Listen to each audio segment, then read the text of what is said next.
Fire button setting, जिसको on करते ही आपका फायर बटन हो जाएगा बहुत ज्यादा पावरफुल, जो आपके गेम प्ले को बना देगी अज्जू भाई से राइस स्टार। अरे यार क्या बात कर रहे हो यार, भाई से मतलब कुछ भी बोलो। तो वैसे अज्जू भाई का भी आजकल गेम प्ले सुधर गया है फायर आइज गेमिंग की टिप्स एंड ट्रिक देखकर।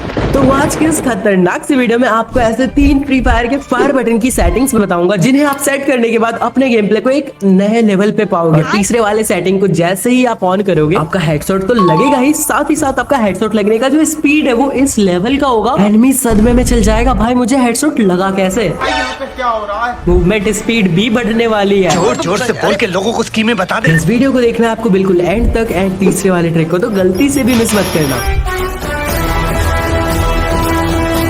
तो दोस्तों, नॉर्मल फायर बटन को फायर बनाने के लिए आपको सबसे पहले फायर बटन का पोजीशन और साइज को अपने हिसाब से परफेक्टली सेट करना पड़ेगा। अब आप इसको कैसे कर सकते हो? सबसे पहले आपको क्या करना है, आपको देखना है अपने थंब को, क्योंकि 99.99% प्लेयर्स जो होते हैं वो अपने थंब से ही फायर करते हैं। बाकी जो 0.001% प्लेयर्स होते हैं वो होते हैं कुछ लेजेंड्स।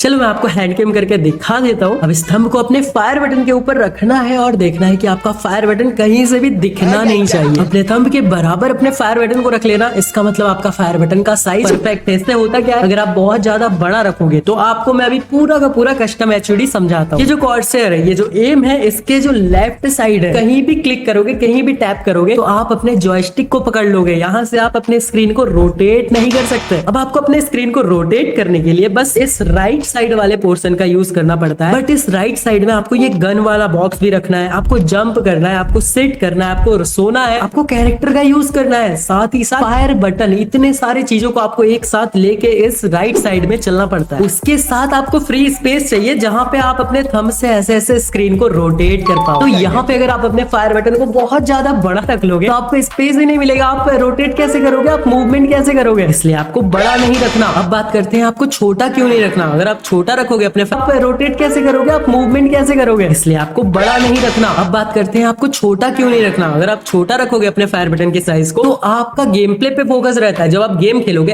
ऐसे में तो आप नॉर्मल जब अपने फायर बटन को सेट करने आए हो तो आप अपने फायर बटन को देख के मारोगे, पर जब आप गेम खेलोगे ना तब आप अपने फायर बटन को नहीं देख कर मारोगे। आप ऐसे बस अपने गेम पे फोकस रहेगा, आपका थंब ऑटोमेटिक आपके फायर बटन पे जाएगा और ऑटोमेटिक वो फायर करेगा बिना देखे। तब कई बार क्या होता है, अगर आपका फायर बटन बहुत छोटा है तो आपका थंब जो है वो थोड़ा सा इधर उधर चला जाता है, जिसकी वजह से फायर नहीं होता है। तब क्या होता है, आपको एनिमी मार के चला जाता है। यहाँ पे ये मिस्टेक होती है। इसलिए दोस्तों, साइज तो मैटर करता है, साइज परफेक्ट होना चाहिए, ज्यादा बड़ा भी नहीं, ज्यादा छोटा भी नहीं। अब बात करते हैं फायर बटन के पोजीशन की। मैंने अपने बहुत सारे वीडियोस में कहा है कि अपने फायर बटन को रखना है आपको थोड़ा सा नीचे, जिससे कि आपको ड्रैग करने के लिए एक अच्छा सा जगह मिले। पर फिर मैंने एक चीज नोटिस किया कि जब हम ड्रैग करते हैं तो वो कुछ मिली सेकेंड्स में ही ड्रैग होके ऊपर चला जाता है, एंड हमें सिर्फ एनिमी के यहाँ से यहाँ तक एम को लेके जाना होता है। अब एम पैर से हेड तक जाएगा, उसमें स्पीड मैटर करता है यार, डिस्टेंस मैटर नहीं करता। फायर बटन को मैं कितना ऊपर तक ड्रैग कर रहा हूँ, हाँ ये तब काम आएगा जब मैं एक ही गन से बहुत देर तक लगातार फायर करूँ। पर मेरी वीडियोस में आपने ये भी सीखा होगा कि आपको लगातार कभी भी किसी भी गन से फायर नहीं करना है, उससे आपका गन रिकॉइल करेगा और आपका गोली इधर उधर जाएगा, हेडशॉट तो लगेंगे ही नहीं। आपको 5 से 6 गोली एक बार में फायर करना है। फिर अगर एनिमी नहीं मरता है, इतने में तो एनिमी हेडशॉट से खत्म हो जाना चाहिए, बट फिर भी अगर नहीं होता है तो आपको थोड़ा सा ब्रेक लेना है, या तो आप वॉल लगा दो, या फिर आप एक बार सेटअप करो, या फिर थोड़ा जंप कर लो, कुछ भी कर लो, बट 5-6 गोली के बाद आपको एक ब्रेक लेना है। यूएमपी और एके ऐसे गनों में तो बिल्कुल एकदम याद से यही करना है। समझ रहे हो? बैक टू द पॉइंट, हमें यहाँ पे अपने फायर बटन को रखना कहाँ है। मैंने बहुत ज्यादा दिमाग लगाया, बहुत ज्यादा रिसर्च किया और फिर ये चीज समझा कि हमारा जो डिफॉल्ट फायर बटन का पोजीशन होता है वो भी कुछ खराब नहीं होता, क्योंकि आपको स्पेस प्रॉपर मिल ही जाता है। एंड आप कभी भी ऐसे फोन को होल्ड करोगे तो आपका जो थंब है वो इसी जगह पे नेचुरली आएगा। आप अपने फोन को ऐसे होल्ड करो और आपका थंब देखो कहाँ पे जा रहा है, यहाँ से आपको अब ड्रैग करना है। तो इस चीज को दिमाग में रखते हुए फायर बटन के पोजीशन को खुद से सेट करो। क्या बात है, क्या बात है। अब हमने इसका साइज भी सेट कर लिया और परफेक्टली इसका पोजीशन भी सेट कर लिया अपने हिसाब से। अब बहुत सारे प्लेयर्स एक मिस्टेक करते हैं, वो अपने फायर बटन को हाइड कर देते हैं, मतलब उसका ऑपेसिटी को बिल्कुल कम कर देते हैं, जिससे कि आप फायर करते टाइम आपका हाथ वहां पे नहीं जाता, इधर उधर चला जाता, आपको फायर बटन दिखाई नहीं देता।